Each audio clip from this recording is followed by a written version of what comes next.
Welcome to SS class. तो students, आज हम बात करने वाले हैं इलेक्ट्रोकेमिस्ट्री चैप्टर के बारे में। ठीक है, अभी ये जो चैप्टर है हमारा चैप्टर नंबर 5, इस चैप्टर को टोटल वेटेज अगर मैं देखूँ, मतलब ऑप्शनल वेटेज अगर मैं देखूँ तो 7 मार्क्स का इसको वेटेज है। टोटल इसमें 7 मार्क्स आपको मिल सकते हैं। अगर विदाउट ऑप्शन में देखूँ तो इसके अंदर हमें 5 मार्क्स मिल सकते हैं। मतलब वेटेज के बारे में अगर बात करूँ तो it is greater than the previous some chapters. ठीक है, इसमें अच्छा वेटेज है। बहुत अच्छे मार्क्स हम इसमें से ला सकते हैं इस चैप्टर में से। अगर मैं सिर्फ बोर्ड एग्जामिनेशन के बारे में बात करूँ तो ठीक है, तो इस चैप्टर के अंदर हमें कम से कम 7 मार्क्स के क्वेश्चन हमें मिल जाएंगे हमारे बोर्ड एग्जामिनेशन के अंदर।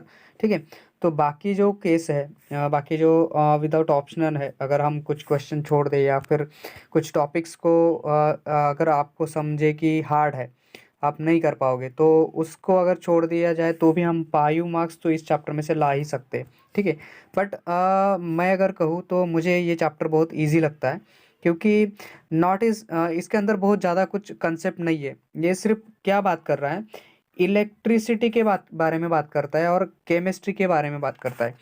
तो इलेक्ट्रिसिटी जो फिजिक्स से रिलेटेड है और केमिस्ट्री जो केमिकल रिएक्शन से रिलेटेड है। ठीक है, और केमिस्ट्री के अंदर बहुत सारी चीज़ें आती है। तो मतलब अगर मैं इस चैप्टर को आपसे इंट्रोड्यूस करने की कोशिश करूँ तो बहुत सारी चीज़ें जो है आपके साथ क्लियर हो जाएगी, क्योंकि इससे पहले भी आप इलेक्ट्रिसिटी और केमिस्ट्री के बारे में बहुत बार समझ चुके हैं और बहुत बार इसके बारे में आप पढ़ चुके हैं। तो मुझे नहीं लगता कि इतना ज़्यादा डिफ़िकल्ट जाएगा ये chapter. It is easy chapter, पढ़ने के लिए भी ईजी है, समझने के लिए भी बहुत ईजी चैप्टर है। ठीक है, so before I start I will be request you that कि अगर मेरा लेक्चर आपको पसंद आए तो प्लीज़ लाइक करना मत भूलना।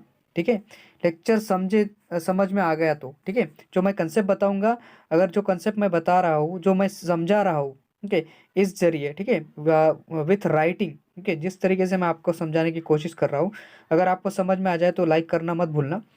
ठीक है, और दूसरी चीज़, अगर आपको लेक्चर पसंद ही आता है तो आपके हर फ्रेंड के साथ इस लेक्चर को शेयर करना। ठीक है, और अगेन दैट अपना जो चैनल है, अभी तक जिन्होंने सब्सक्राइब नहीं किया होगा तो प्लीज़ चैनल को सब्सक्राइब करना मत भूलना। ठीक है, and again the last request, अगर आप मेरा वीडियो देख रहे हो तो प्लीज़ वीडियो को कंप्लीट देखना। ठीक है, so now we try to start our chapter, that is what electrochemistry.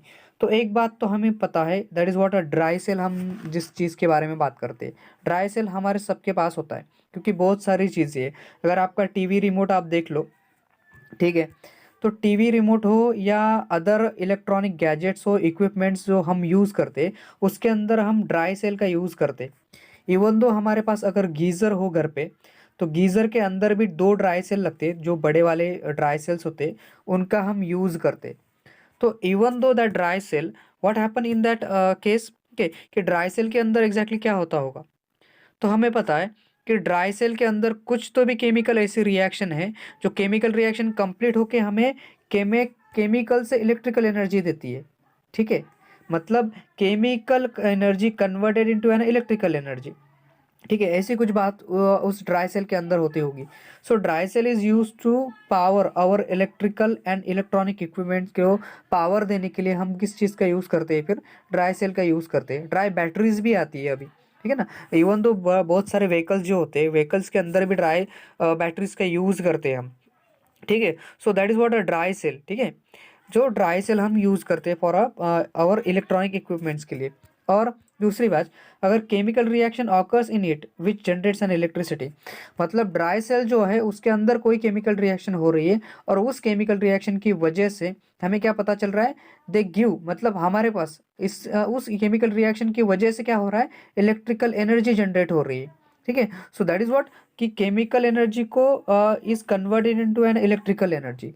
पर ऐसी कोई चीज़ आपने देखी है क्या कि जिसमें हम क्या करते हैं कि इलेक्ट्रिकल एनर्जी देकर केमिकल एनर्जी में कन्वर्जन करते हैं। ठीक है, सो वही चीज़ अगर हम बात करें तो हमारे पास आने वाला इन्वर्टर है। ठीक है, तो इन्वर्टर को जो बैटरी चार्ज करने के लिए दी गई है, ठीक है, तो उस बैटरी चार्जिंग के वक्त क्या होता होगा कि जो इलेक्ट्रिकल एनर्जी हम सप्लाई कर रही है वो बैटरी के अंदर स्टोर हो रही है, पर किस फॉर्म में, केमिकल रिएक्शन के फॉर्म में, मतलब केमिकल एनर्जी के फॉर्म में उस बैटरी के अंदर क्या हो रही है, वो स्टोर हो रही है।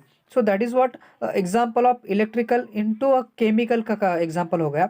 और जब हम इसको यूज करते हैं ड्राई सेल को, तो केमिकल एनर्जी को इलेक्ट्रिकल एनर्जी में कन्वर्ट कर देता है। ठीक है, so this is what the two cases we are try to understand. ठीक है, नाउ इलेक्ट्रोलाइसिस एग्जैक्टली क्या होता होगा। ठीक है, तो इसके बारे में अगर हम बात करें तो it is breaking down of an ionic compound. क्या हो रहा है, आयोनिक कंपाउंड को ब्रेक कर देना, मतलब HCl अगर होगा तो H प्लस Cl माइनस कर देना। ठीक है, तो उस आयोनिक कंपाउंड को ब्रेक करने की जो प्रोसेस है, ठीक है, so it is breaking down of an ionic compound by passing electricity.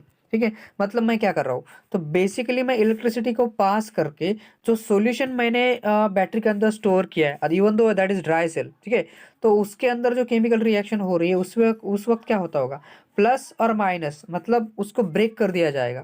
ठीक है, so it is breaking down an ionic compound को क्या हो रहा है, क्या कर दिया जा रहा है, ब्रेक किया जा रहा है। So that is what electrolysis की प्रोसेस हम करते हैं। ठीक है, मतलब देखो, it is a chemical reaction है, ये जो प्रोसेस हम बात कर रहे हैं, it is a chemical reaction that takes place by passing of electricity, electrical energy into converted into a chemical energy. तो इस वक्त होता क्या है एग्जैक्टली, कि जब भी हम इलेक्ट्रिसिटी को पास करते हैं, ठीक है, बैटरी के अंदर स्टोर करते हैं, तो उसी वक्त जो इलेक्ट्रिकल एनर्जी है वो केमिकल एनर्जी में कन्वर्ट हो जाती है।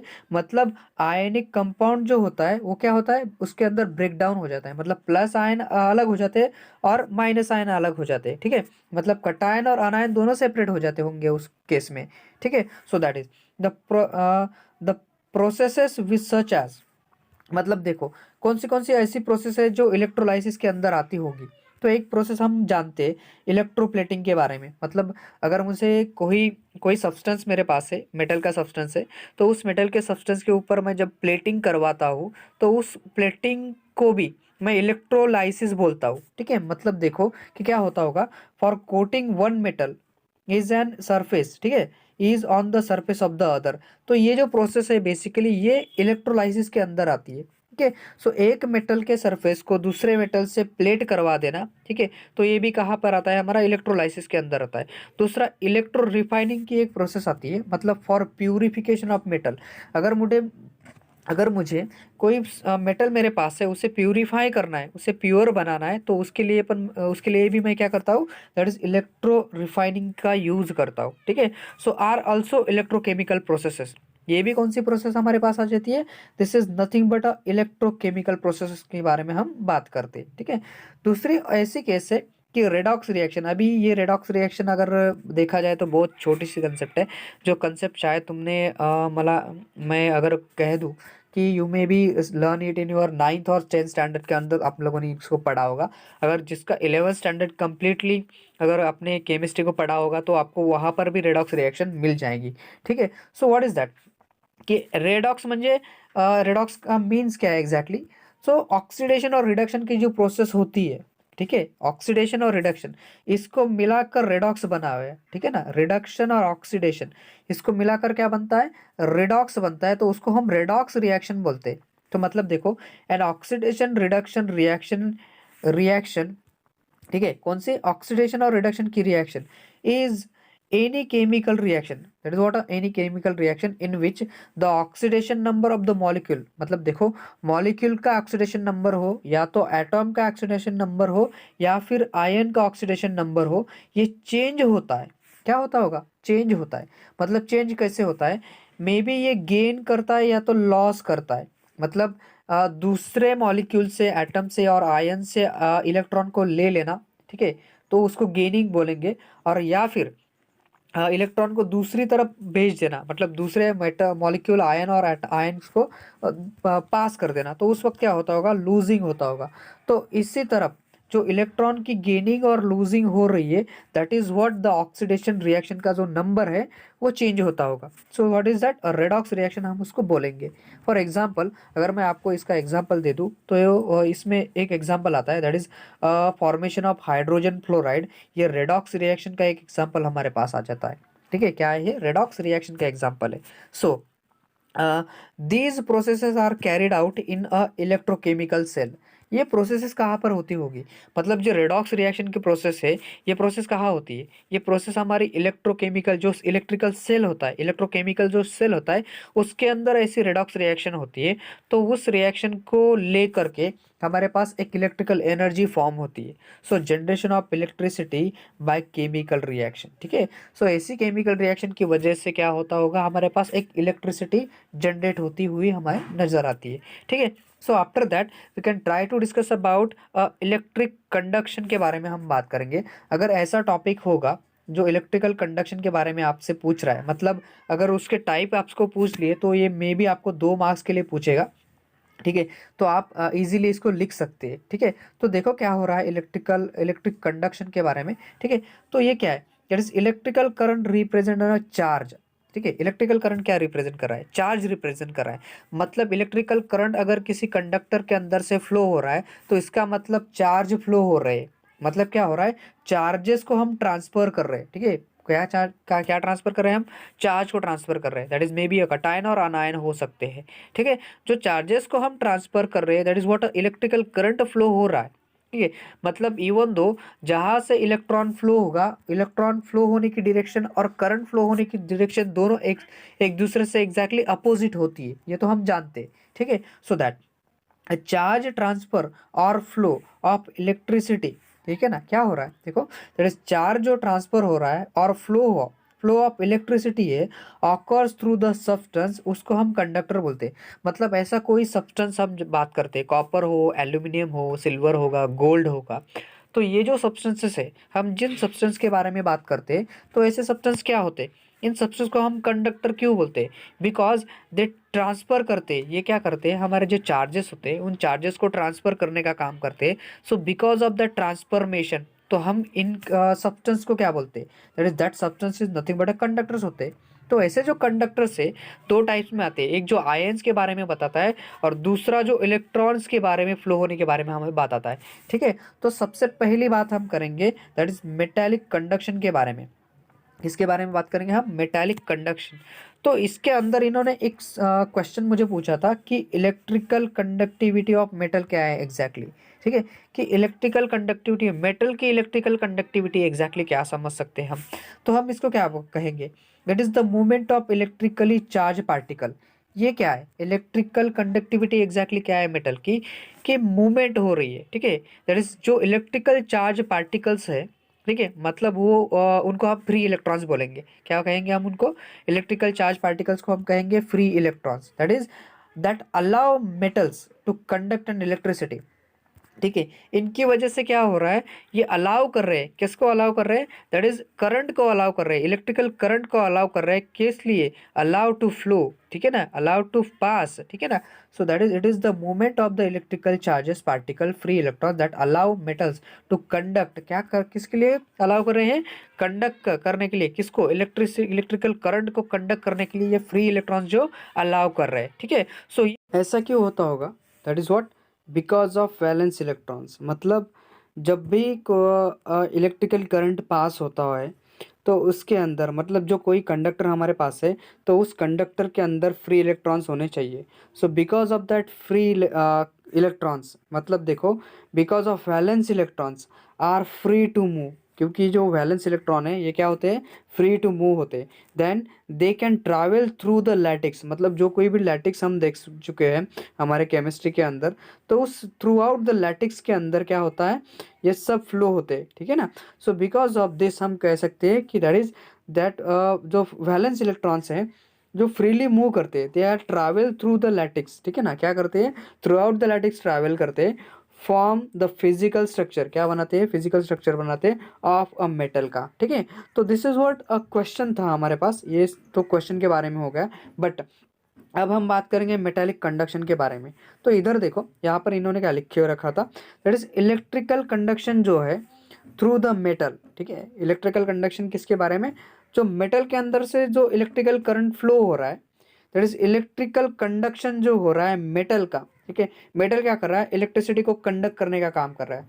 सो इसके अंदर क्या होता होगा basically, it involves a direct flow of electrons, मतलब कंडक्टर जो है, जो इलेक्ट्रिकल कंडक्शन है, जो इलेक्ट्रिकल कंडक्टर है, ये क्या कर रहा है, डायरेक्ट फ्लो कर रहा है। किसको डायरेक्ट फ्लो कर रहा है, इलेक्ट्रॉन्स को डायरेक्ट फ्लो कर रहा है। पर कहाँ से, वो एक पॉइंट से दूसरे पॉइंट तक, मतलब from one point two the another point. ये क्या बता रहा है हमें, इलेक्ट्रिकल कंडक्शन के बारे में बता रहा है। ठीक है, ये क्या है हमारा इलेक्ट्रिकल कंडक्शन है। So that the outer most electron जो है, मतलब ऑर्बिट का जो सबसे लास्ट में, ठीक है ना, जिसको आउटर मोस्ट शेल हम बोलते हैं। तो ऐसे आउटर मोस्ट शेल के अंदर जो इलेक्ट्रॉन है, that is the outer most electron of metals form a conduction band. मतलब जो आउटर मोस्ट इलेक्ट्रॉन है, इलेक्ट्रॉन जो आउटर मोस्ट ऑर्बिट के अंदर है, तो ऐसा जो इलेक्ट्रॉन है ये क्या फॉर्म करता है, कंडक्शन बैंड को फॉर्म कर देता है। और जैसे ही वो कंडक्शन बैंड को फॉर्म करता है, that is the electron in conduction band, मतलब जो इलेक्ट्रॉन्स कंडक्शन बैंड के अंदर है आर फ्रीली मूव करने लग जाते हैं। ठीक है, आर क्या होता है, फ्री टू मूव होते हैं, and hence flow under the influence of applied electrical potential. और जैसे ही इस कंडक्शन बैंड के अंदर ये जो फ्रीली मूवेबल इलेक्ट्रॉन्स है, इसके ऊपर अगर मैं इलेक्ट्रिकल पोटेंशियल को अप्लाई कर दूं, ठीक है, जैसे ही मैं इलेक्ट्रिकल करंट को इसके ऊपर अप्लाई कर दूं, पोटेंशियल डिफरेंस वी को जैसे ही मैं अप्लाई करता हूँ, तो क्या होता है, दैट इज इलेक्ट्रिकल करंट जो है, जो इलेक्ट्रॉन से ही वे फ्लो होने लग जाते हैं। So that is the metallic conductors are electrically conductors. तो हम इसको क्या कहते हैं, जो मेटालिक कंडक्टर्स होते हैं उनको हम इलेक्ट्रिकली कंडक्टर्स बोलते हैं। ठीक है, क्या बोलते हैं हम इसको, इलेक्ट्रिकल कंडक्टर्स बोलते हैं। और उनकी वजह से जो कंडक्टर्स के अंदर क्या होता है, फ्री इलेक्ट्रॉन्स को मूवमेंट करने के लिए क्या मिलती है, एक एनर्जी मिल जाती है। किसकी वजह से, जब हम इलेक्ट्रिकल पोटेंशियल को अप्लाई कर देते हैं और वो फ्री इलेक्ट्रॉन्स मूव करने लग जाते हैं। और जैसे वो मूव करते होंगे, एट दैट इंस्टेंट के अंदर जो इलेक्ट्रिकल करंट है हमारा, जो कंडक्टर के अंदर जो कॉपर वायर है, एल्यूमिनियम है, उसके अंदर से क्या होते होंगे, वो इलेक्ट्रॉन्स को मूव करने लग जाते होंगे और इलेक्ट्रिकल करंट को डिफरेंट डायरेक्शन में फ्लो करते देंगे होंगे। ठीक है, कर देते होंगे। ठीक है, now we try to understand about the electrolytic और आयनिक कंडक्शन के बारे में हम बात करेंगे। पहले तो हम मेटालिक कंडक्शन के बारे में बात कर चुके हैं, अब हम बात करेंगे इलेक्ट्रोलाइटिक और आयनिक कंडक्शन के बारे में। तो ये एग्जैक्टली है क्या, ठीक है, दैट इज जो कंडक्शन है, ठीक है, in which conduction of electricity takes place by transfer of positive ion, मतलब कटायन होंगे, निगेटिव आयन मतलब अनायन होंगे, ऑफ इलेक्ट्रोलाइट, ठीक है ना, of electrolyte are called electrolytic conduction.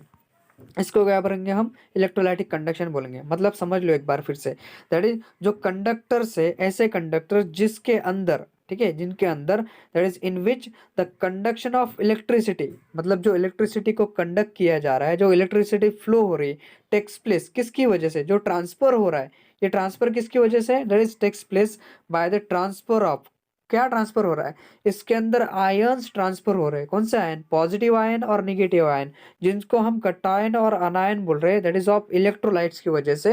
And उसको हम करेंगे इलेक्ट्रोलाइटिक कंडक्टर्स, इनको क्या कहेंगे हम, इलेक्ट्रोलाइटिक कंडक्टर्स करेंगे।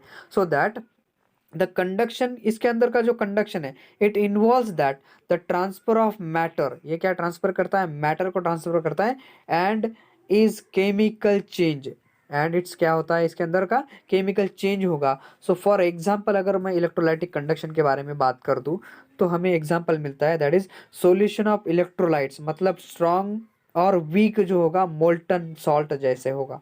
ठीक है, तो ऐसा मोल्टन सॉल्ट ये क्या करता है, इलेक्ट्रोलाइटिक कंडक्शन के बारे में मेरे को बात करता है, मेरे से बात करता है। So this is what the electrolytic conduction. जैसे ही मैं सोडियम सॉल्ट का कोई मोल्टन सॉल्ट अगर मैं यूज़ कर लूँ, तो उसके अंदर का अनायन सोडियम प्लस क्लोरीन माइनस अलग हो जाता होगा। ठीक है, और इसकी वजह से क्या होती होगी, इलेक्ट्रिसिटी पास होती, इलेक्ट्रिसिटी इलेक्ट्रिकल एनर्जी क्या होती होंगी, प्रोड्यूस होती होंगी। सो इसके अंदर मतलब ऐसे कोई जो कंडक्शन से, कंडक्टर से जिसके अंदर जो इलेक्ट्रिसिटी हम फ्लो कर रहे हैं, इलेक्ट्रिसिटी कंडक्शन जो टेक्स प्लेस हो रही है, ठीक है, जो ट्रांसफर हो रही है, that is conductor in which the conduction जो हो रहा है इलेक्ट्रिसिटी का, ठीक है, ये किसकी वजह से हो रहा है, ट्रांसफॉर्मेशन ऑफ आयंस की वजह से हो रहा है। तो उसको हम क्या कहेंगे, इलेक्ट्रोलाइटिक कंडक्टेंस कंडक्टर्स कहेंगे। क्या कहेंगे हम इनको, इलेक्ट्रोलाइटिक कंडक्शन कहेंगे। ठीक है, this is what the two cases थी, एक थी हमारी इलेक्ट्रोलाइटिक और आयनिक कंडक्शन हम इसको बोलते हैं, दूसरा मेटेलिक कंडक्शन हम इसको बोलते हैं, ठीक है। तो ये यहाँ तक कि हमारे पास एक टॉपिक आ जाता है। और उसके बाद का अगर मैं टॉपिक के बारे में बात करूँ तो ये information provide by the measurement of conductivity है, कंडक्टिविटी ऑफ सॉल्यूशन के बारे में। अगर इसके ऊपर क्वेश्चन आया तो ये क्वेश्चन भी हमारे पास 2 मार्क्स के लिए आ सकता है, ठीक है, याद रखना।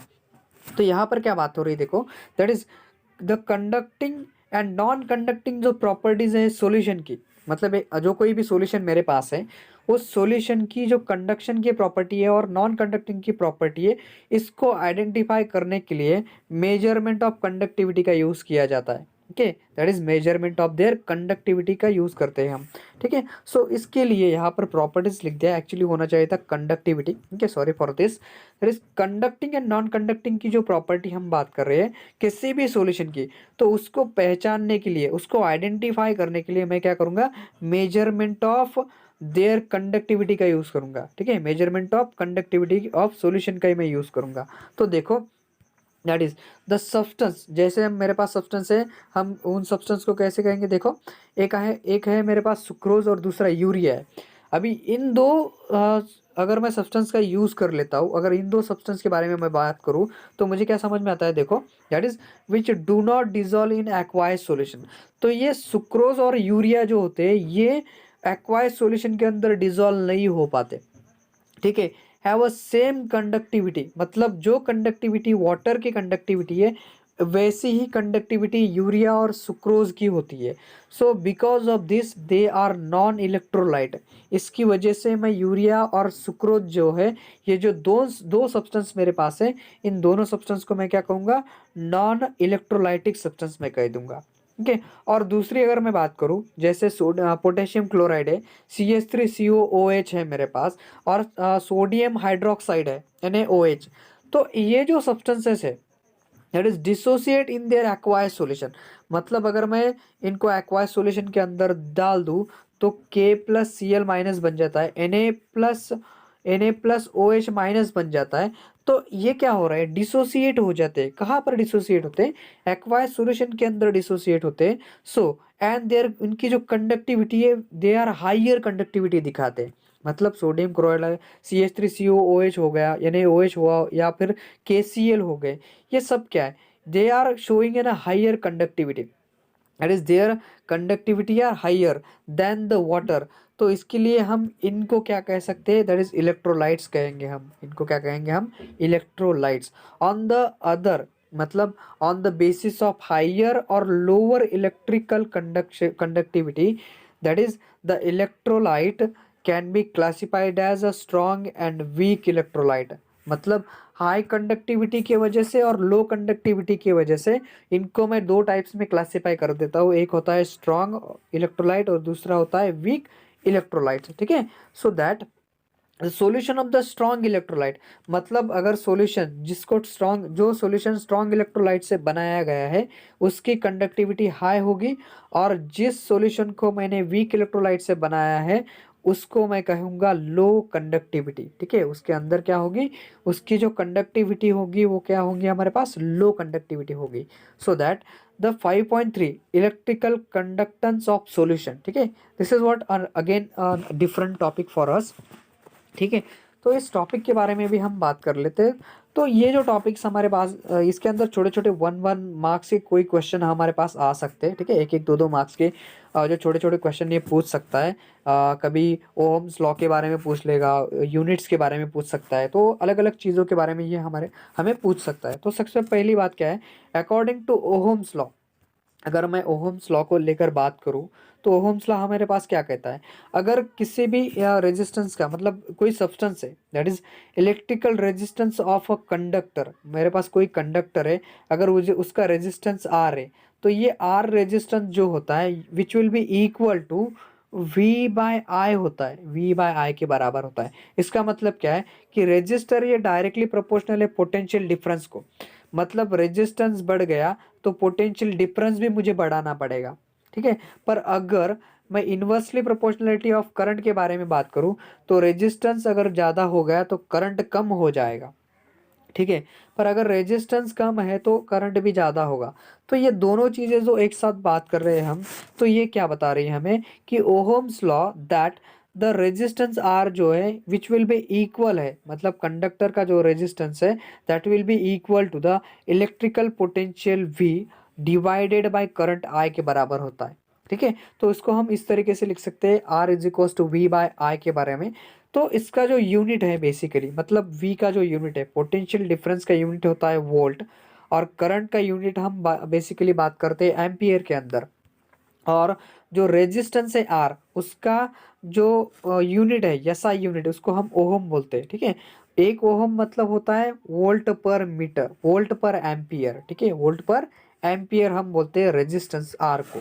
ठीक है, तो एक ओहम इज इक्वल टू हम बोलेंगे वोल्ट पर एम्पियर। ठीक है, तो ऐसा वोल्ट पर एम्पियर अगर मैं रेजिस्टेंस की बात करूं तो हमें बेसिकली बात करनी है इलेक्ट्रिकल कंडक्टेंस के बारे में। ठीक है, कंडक्टेंस ऑफ सॉल्यूशन के बारे में। तो देखो इलेक्ट्रिकल कंडक्टेंस जो होता है which will B basically reciprocal होता है रेजिस्टेंस के। ठीक है, क्या होता है रेसिप्रोकल ऑफ रेजिस्टेंस होता है, मतलब 1/r के बराबर होगा। इसका मतलब अगर रेजिस्टेंस बढ़ेगा तो इलेक्ट्रिकल कंडक्टेंस जो होगा वो कम हो जाएगा। ठीक है, इलेक्ट्रिकल कंडक्टेंस क्या होगा, कम होगा। पर अगर रेजिस्टेंस कम होगा है तो इलेक्ट्रिकल कंडक्टेंस क्या हो जाएगा, हमारे पास बढ़ जाएगा। तो इसका ऐसा यूनिट क्या है, तो बेसिकली हम इसको यूज करेंगे जो इलेक्ट्रिकल कंडक्टेंस है जी, तो इसका जो ऐसा यूनिट है पर ओहम होगा। क्या होगा, ओहम पर ohm. That is what siemens हम बोलते हैं इसको, क्या बोलते हैं हम, siemens. That is just is equal to 1/ओहम के बराबर होता है एक सीमेंस। ठीक है, तो सीमेंस अगर है मतलब 1 ओहम है जिसको हम इलेक्ट्रिकल कंडक्टेंस का यूनिट ऐसा यूनिट मान रहे हैं, तो हमें पता है ओहम कितना होता है, ओहम होता है वोल्ट पर एम्पियर। ओहम क्या होता है, वोल्ट पर एम्पियर होता है। तो मतलब अगर मैं 1/ओहम की जगह एम्पियर वोल्ट पर एम्पियर लिख दूं तो ये क्या होगा, तो ये जो डिवाइड का डिवाइड है ये ऊपर जाकर मल्टीप्लाई हो जाएगा, तो इससे एम्पियर पर वोल्ट बन जाएगा। ठीक है, तो मतलब एक सीमेंस का मतलब क्या होगा, एम्पियर पर वोल्ट होगा, एम्पियर पर वोल्ट। और एम्पियर को हम क्या कहेंगे, कूलोम पर सेकंड। ठीक है, एम्पियर क्या होता है, कूलोम पर सेकंड होता है।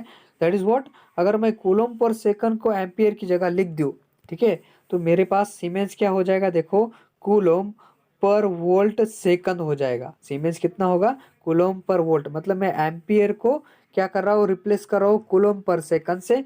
तो मेरे पास सीमेंस का मतलब होगा कूलोम पर वोल्ट सेकंड हो जाएगा।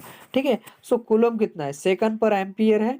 ठीक है, सेकंड पर ampere. So what is that, coulomb is equal to second पर एम्पियर के सेकंड इंटू एम्पियर के बराबर ये मेरे पास होगा। So that the electrical resistance जो है कंडक्टर का इज प्रोपोर्शनल होगा, दैट इज लेंथ को डायरेक्टली प्रोपोर्शनल है और inversely proportional to the area है। मतलब R is directly proportional to length. अगर लेंथ बढ़ गई, मतलब ये इतनी सी वायर है मेरे पास, ठीक है, इसकी लेंथ यल है और इसकी लेंथ इतनी बड़ी है L2, मैं इसको कह दूंगा। तो क्या होगा, अगर लेंथ बढ़ गई तो क्या होगा, रेजिस्टेंस भी बढ़ जाएगा। ठीक है, मतलब करंट को बहुत ज़्यादा लेंथ से गुजरना पड़ेगा। ठीक है, ज़्यादा लेंथ से जाना पड़ेगा, तो इसकी वजह से रेजिस्टेंस बढ़ जाएगा और करंट को क्या होगा, जो दूसरे टर्मिनल पे आना था वो थोड़ा सा कम आएगा, मतलब डिफरेंस दिखेगा। पर अगर लेंथ कम हो जाए, इस लेंथ के बारे में बात करूँ तो लेंथ कम होगी तो रेजिस्टेंस भी क्या होगा, कम होगा। तो दैट इज़ व्हाट, जो रेजिस्टेंस है ये डायरेक्टली प्रोपोर्शनल टू लेंथ होता है और inversely proportional to the area होता है, area of that wire, cross sectional area इसको बोलते हैं हम, R inversely proportional to area. मतलब जो वायर का क्रॉस सेक्शनल एरिया होगा ना, मतलब ये वायर है, इसका जो यहाँ का जो पॉइंट हम बात करेंगे, मतलब अगर मैं कह लूँ कि इस तरीके से वायर है, इसका जो क्रॉस सेक्शनल एरिया है इसको इनवर्सली प्रोपोर्शनल होता है, R is inversely proportional to cross sectional area. इसका मतलब ये अगर बढ़ गया क्रॉस सेक्शनल एरिया, ठीक है, तो रेजिस्टेंस कम हो जाएगा।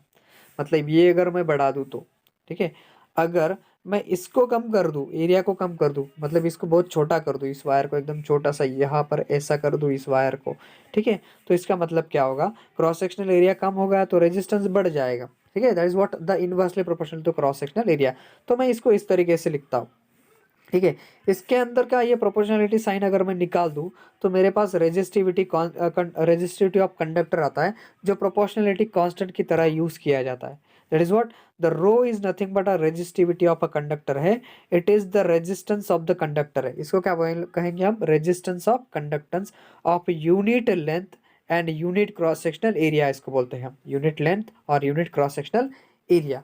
ठीक है, ठीक है। तो दिस इज व्हाट द हम बात कर रहे थे इसके ऊपर, इलेक्ट्रिकल कंडक्टेंस ऑफ सॉल्यूशन के बारे में। ठीक है, तो अब हम बात करेंगे इट इज व्हाट कंडक्टिविटी के बारे में। किसके बारे में बात करना है हमें? कंडक्टिविटी। तो देखो, that is the reciprocal of specific resistance, मतलब स्पेसिफिक रेजिस्टेंस के जो रो हमने यूज किया था, that is what a specific resistance हम इसको बोल सकते हैं। रेजिस्टिविटी ऑफ कंडक्टर जिसको हम बोल रहे हैं, that is what a specific resistance भी हम इसको बोलते हैं। तो देखो, that is what the reciprocal of specific resistance और resistivity is called a specific conductance और कंडक्टिविटी हम बात करेंगे। मतलब सिर्फ कंडक्टिविटी नहीं बोल सकते हम, इसको स्पेसिफिक कंडक्टेंस भी बोलते हैं, जिसको कंडक्टिविटी हम बात कर रहे हैं। ठीक है, तो कंडक्टिविटी बेसिकली क्या है? स्पेसिफिक कंडक्टेंस है, अदरवाइज इसको कंडक्टिविटी हम कहेंगे। तो देखो, that is the reciprocal of specific resistance. क्या है? रेसिप्रोकल ऑफ स्पेसिफिक रेजिस्टेंस मतलब के इसको कापा बोलते हैं हम, बेसिकली कापा लिखते हैं। ठीक है, कापा का यूज होता है inversely proportional to the resistance. अगर हम बात करें तो रेजिस्टिविटी अगर बढ़ जाएगी तो कंडक्टिविटी क्या होगी? हमारी कम हो जाएगी। ठीक है, पर अगर रेजिस्टिविटी कम हो गई तो इसका मतलब कंडक्टिविटी बढ़ जाएगी। ठीक है, तो इसके अंदर क्या हो रहा है? That is the reciprocal of specific resistance. Resistance मतलब resistivity, reciprocal of resistivity is called, उसको हम कहेंगे कंडक्टिविटी। क्या कहेंगे हम उसको? कंडक्टिविटी कह देंगे। ठीक है, सो इसको इस तरीके से लिखते हैं, के इज इक्वल टू 1/रो। हम इस तरीके से लिखेंगे इसको, इस तरीके से हम इसको बात कर सकते हैं। यहाँ पर इसको कापा कहते हैं एक्चुअली, अगर रोमन नंबर सिंबल का मैं यूज करूँ तो इसके अंदर क्या है? That is it is the conductance of conductor है। ये क्या है? कंडक्टेंस ऑफ कंडक्टर है। देन दैट इज, इसको कहेंगे हम 1 metre and 1 metre square is the cross sectional area will be a SI unit, हम इसको कह देंगे। ठीक है, सो आफ्टर दैट हमें फिर से एक बात करनी है, दैट इज मोलर कंडक्टिविटी के बारे में। किसके बारे में? मोल, 1 मोल जो होगा, मोलर कंडक्टिविटी। इसका साइन इस तरीके से यूज किया जाता है कि इस तरीके से हम इसको दिखाएंगे। अगर मैं इसके डेफिनेशन के बारे में बात करूँ तो ये भी 1 या 2 मार्क्स के लिए हमें पूछ सकते हैं। ठीक है, so that it is defined as a conductance of a volume of a solution containing. मतलब कोई सॉल्यूशन है, उस सॉल्यूशन के अंदर अगर आयंस है from 1 mole of the electrolyte. ठीक है, क्या है? 1 मोल का इलेक्ट्रोलाइट अगर किसी सब्सटेंस के वॉल्यूम के अंदर है, मतलब कोई सॉल्यूशन है मेरे पास, that is something volume, some volume का जो सॉल्यूशन है जिसके अंदर आयंस है फ्रॉम 1 मोल ऑफ इलेक्ट्रोलाइट। ठीक है, कहाँ से? 1 मोल का इलेक्ट्रोलाइट्स के अंदर। So when place between the 2 parallel plates, मतलब अगर मैं इसको 1 मोल के सोल्यूशन इलेक्ट्रोलाइट को अगर 2 पैरेलल प्लेट्स के बीच में अगर रख दूं मैं, ठीक है, जिसका जो डिस्टेंस है 1 सेंटीमीटर है, इन दोनों के बीच के क्या है? कितना डिस्टेंस है? 1 सेंटीमीटर का डिस्टेंस है। So that apart and the large area, और एरिया कैसा है? Larger area, so sufficient to accommodate that the whole solution between them. जो प्लेट्स के अंदर का सॉल्यूशन है, 2 प्लेट्स के अंदर का सॉल्यूशन जो 1 सेंटीमीटर एक दूसरे से अलग है, अपार्ट है, at a constant temperature is generated by the VM। मतलब इसको हम मोलर कंडक्टिविटी कहते हैं। इसको क्या कहेंगे हम? मोलर कंडक्टिविटी कहेंगे। इसका एक सिग्निफिकेंस भी हमें देख के रखा हुआ था, that is molar conductivity is the conductance है due to ions from 1 mole of electrolyte. ठीक है, from 1 mole of electrolyte. I hope तुम्हें, आप सबको मैंने जितने टॉपिक्स बताए आज, बाकी जो टॉपिक्स है मैं नेक्स्ट लेक्चर में ले लूँगा आपके लिए। ठीक है, आई होप आपको समझ में आया होगा। अगर लेक्चर समझ में आया तो लाइक करना मत भूलना।